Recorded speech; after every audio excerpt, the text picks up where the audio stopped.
વલસાડ જિલ્લાના ઉમરગામ પાલિકા વિસ્તારના વોર્ડ નંબર 3ના આવેલા ગોકુલધામ વિસ્તારમાં આવેલી ચાલીમાં ગેસ સિલિન્ડરનું પાઇપ લીકેજ થતા બ્લાસ્ટ થયો હતો। પતિ પત્ની બંને દાઝી જવાની ઘટના નવા વર્ષમાં સામે આવી છે। વહેલી સવારમાં ઘટેલી ઘટનાથી સૂતેલા લોકો બહાર દોડી આવ્યા હતા। ઘરમાં ગેસ લીકેજ થતો હોય મહિલાએ સવારે લાઇટર સળગાવતા ઘરમાં ગેસના લીકેજના કારણે બ્લાસ્ટ થયો છે। હાલ પતિ પત્ની દાઝીતા સારવાર હેઠળ ખસેડવામાં આવ્યા છે।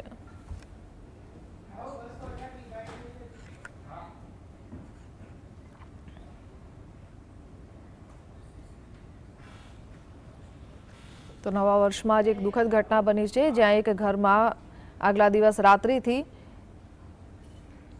ગેસ ચાલુ રહી જતા ગેસ લીકેજ થતો હતો, જ્યારે સવારે મહિલા ઉઠી અને તેને લાઇટર સળગાવતા જ બ્લાસ્ટ થયો હતો, જેના કારણે ઘરમાં રહેલા પતિ પત્ની બંને દાઝી ગયા હતા અને તેમને સારવાર અર્થે હોસ્પિટલમાં ખસેડવામાં આવ્યા છે।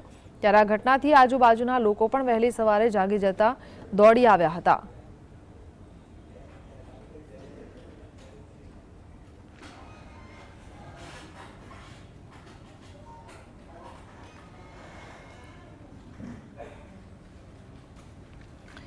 સંવાદદાતા રાજેશ જોડાયા છે। રાજેશ, શું જાણકારી આ ઘટનાને લઈને? જી મેં એક ઘટના છે।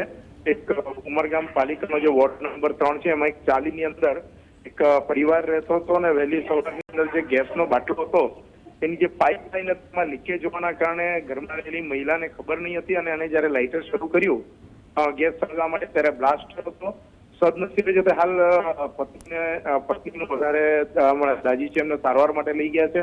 પતિ પણ જે છે તે દાઝી ગયા છે, પરંતુ જે બ્લાસ્ટ એટલો જોરદાર હતો, આજુબાજુના જે મકાનો હતા એમની ટાઇલ્સો અને લાઇટો નીચે પડી ગઈ હતી। લોકો વહેલી સવારે બ્લાસ્ટથી દોડી આવ્યા હતા। સદનસીબે આ ઘટનાની અંદર ગેસનો બાટલો છે એમાં બ્લાસ્ટ થયો નથી અને કોઈક મોટી જાનહાની નથી। લોકોએ જે છે તેમ રાહતનો શ્વાસ લીધો છે। જી રાજેશ, આભાર।